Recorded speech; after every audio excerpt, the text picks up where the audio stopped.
All right, so welcome back, everyone. So the Ministry of Labor joins countries worldwide in commemorating World Day Against Child Labor today, June 12th, in line with its mandate to prevent and eliminate child labor in Trinidad and Tobago. So joining us on set, we do have Mr. Farouk Mohammed, Chief Labor Inspector Specialist, and Rondell Walker, Child Labor Ambassador of the Mukurapo West Secondary School. Gentlemen, thank you very much for coming. Good morning, sir. Thanks for having me. Mr. Walker, it's good to have you here. Thank you. All right. Mr. Mohammed, let's deal with this issue of child labor. Let's break it down. What is considered child labor? Yeah, so child labor is any work or activity performed by a child under the age of 16 years that can be harmful or dangerous to their well-being, to their health, to their development. So basically that's the common interpretation of what child labor is. Yeah. So Trinidad and Tobago has declared 16 years as the minimum age for employment. So anyone under the age of 16 years should not be employed.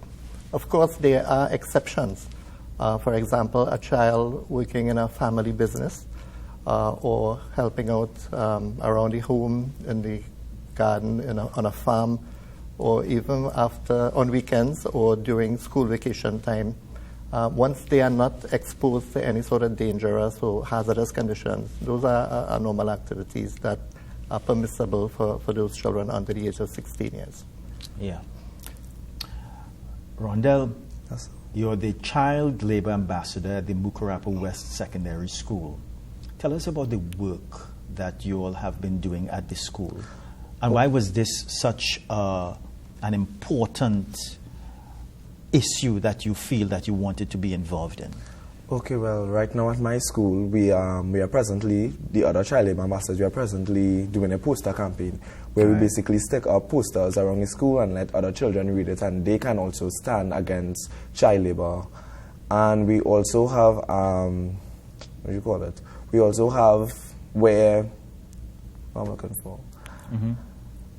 Rondell, all right. Rondell, we're just having a conversation, just tell us about what you're doing. There's no need to be nervous. So this is what we're speaking about, right? Child labor ambassadors appointed from 7 schools to join the fight against child labor. We pledge to stand against child labor in our schools and communities and raise awareness on the rights of children in Trinidad and Tobago. So let's talk a little bit about how have your friends been responding to, let's say, the concerns of child labor. You think that it is something that the young people understand and understand how serious it is and understand that something has to be done about it?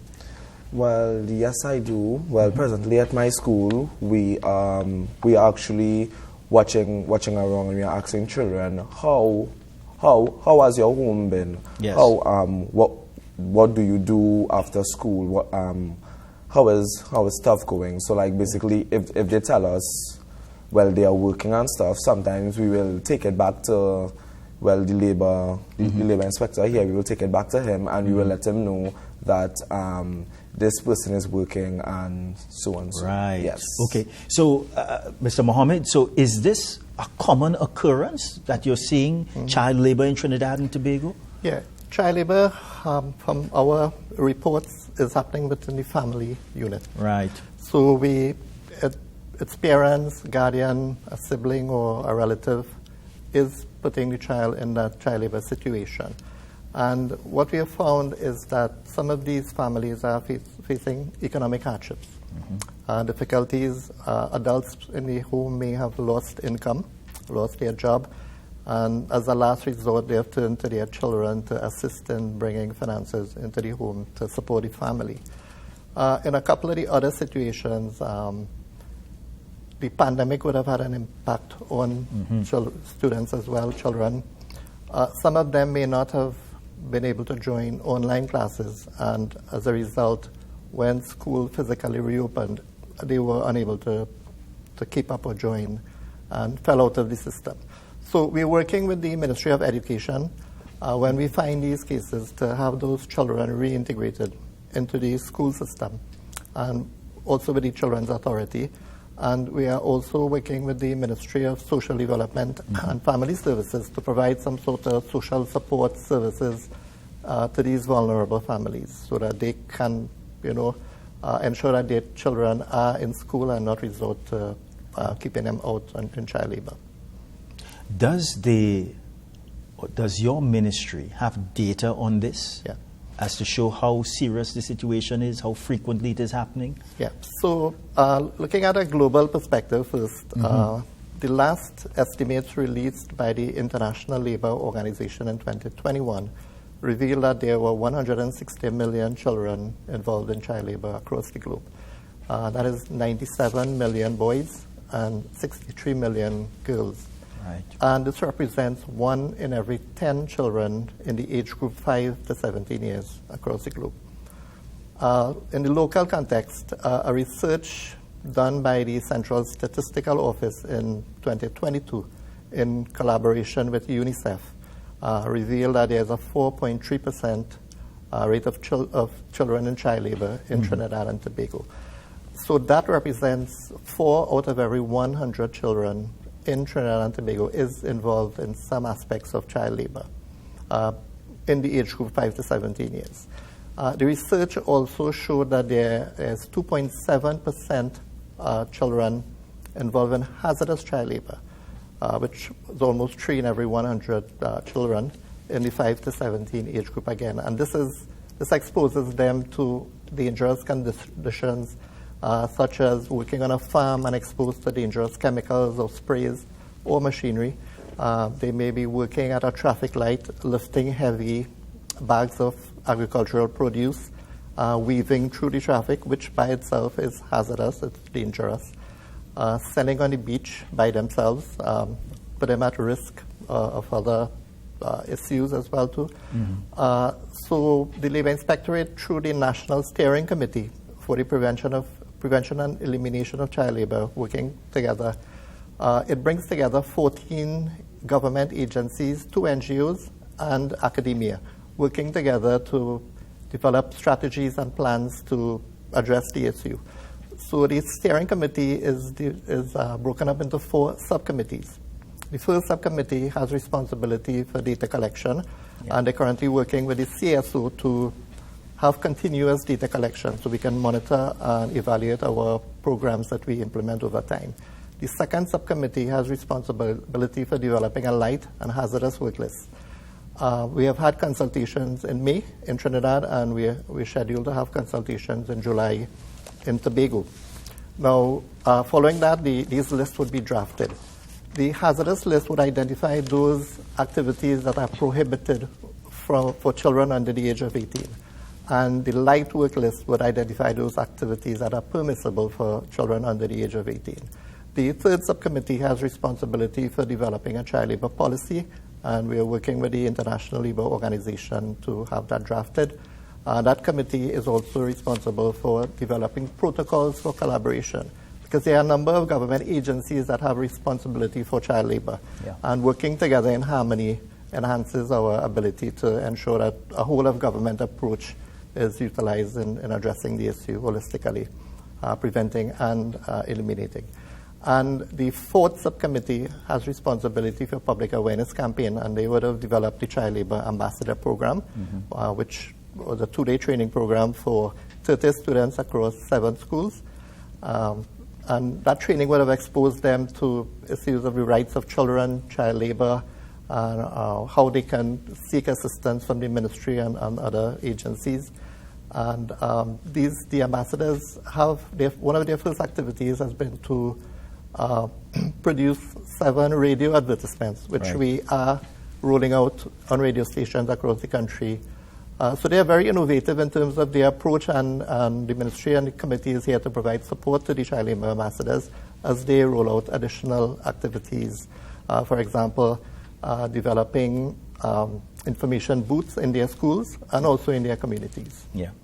So, Rondell, have you all done that at your school as yet, the information booths and so on? Presently, no, but we are planning to do it again. But when we have our next PTA meeting, again, at our school, we are planning to ask teachers and parents for permission if we can have a booth at our school.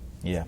Well, Mr. Mohammed, I see where also the Ministry of Labour is working towards putting an end to all forms of child labour in Trinidad and Tobago by 2025, and that's according to Labour Minister Stephen McClashy. Yeah. But, Mr. Mohammed, my question is, do we not have a history, a culture of child labour in Trinidad and Tobago? Because there is the perception out there that if it is my child, that's the perception of some people. Yeah. If it is my child, I can do what I want with my child. And if we're involved in selling oranges and so on, I'm a street vendor, I can have my child. I take away that child from the school environment and I can put him on the or her on the road to sell oranges. Yeah.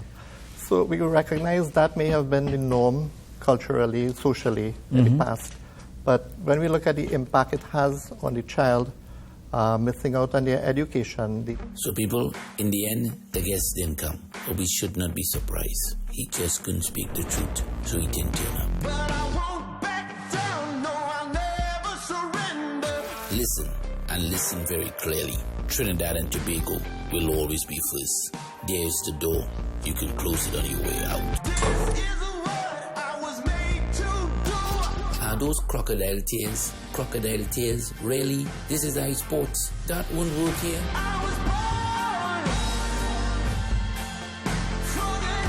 Andre Errol Batiste, born for this. Let's continue. All right. We seem to be having some technical problems there, but I think that we have addressed them. All right. So, Mr. Mohammed, let's talk a little bit about your work and your team's work. If it is that people are aware that a certain employer or relatives, they do have a lot of young children or young children doing all sorts of jobs, and in some cases maybe missing school and so on. Where does your inspectorate come in, and how does it deal with that matter? Yeah, so we have a team of labor inspectors at the Labor Inspectorate Unit of the Ministry of Labor, and basically reports come into the unit respect to child labor, and we would assign a labor inspector to investigate. So the inspector goes in, interviews the child, interviews the employer / parent, depends on who is involving the child and child labor, and try to understand why is the child involved in child labor, what are the underlying issues involved. And based on that, we would do referrals to the Children's Authority, Ministry of Education, other agencies for support services. So while we want to remove the child from the environment, because it's impacting on their school, it may be dangerous to their health, they may be exposed to dangers in doing the job. We also want to ensure that there is sufficient support services available by other agencies to ensure that the child doesn't just move from one location to another location and as a child labor again. So it's a holistic approach to addressing the issue. We are asking the public that if they observe a child working, particularly during school hours, or if the child appears to be doing dangerous or hazardous work, to report it to the Labor Inspectorate at 2990300, option 3. They could also go to our social media pages and share information about any concerns they have, request information, and they can assist us in being advocates for child labor out there. Yeah, but how long does that period take to investigate and take action? Yeah, so it depends on access to the child, and because sometimes the cases we have reports on children are on the streets selling. They may be selling on the beach, on the highways and shopping mall car parks, on the main roads, different locations, and sometimes they move. So the inspector would go out and investigate to observe. Once the observation reveals that the child is actually in a child labor situation, then we proceed to interview the relevant persons to gather information, following which if there are any, the first approach is really to to intervene and get the child out of the labor situation and get support services. And we work with our legal department to identify if there are any breaches to the legislation for possible referral to the magistrate court for determination. Yeah. Mr. Mohammed, anything else you'd like to tell us before you leave us this morning? Anything that we didn't touch on as you observe this day? Yeah, so we were rolling out a number of activities. One is to visit the morning TV shows with our child labor ambassadors to share information about child labor and the Child Labor Ambassadors Program. As you mentioned, the Honourable Minister has posted his remarks in the two daily newspapers, highlighting what the government, their commitment to addressing child labor in Trinidad and Tobago. Labor inspectors would also be visiting agricultural markets across the country to raise awareness with farmers about child labor. Those are some of the activities we have planned for today. But in closing, basically, children should be given every opportunity to reach their full potential as adults. And we want to plead with members of the public, if they see child labor, report it so we can investigate and stop it. Yeah, and these are the numbers that people can call. Yes. All right. Mr. Mohammed, thank you very much for coming this morning. And Rondell, thank you for coming. Give me a bounce there, Rondell. All right, we are going to a very short break, everybody. We're coming back. Strengthen my senses like a veteran knight. I want to see mysteries. Draw me in closer, Lord, just like a chain reaction. When I give you devotion, you're taking me higher again.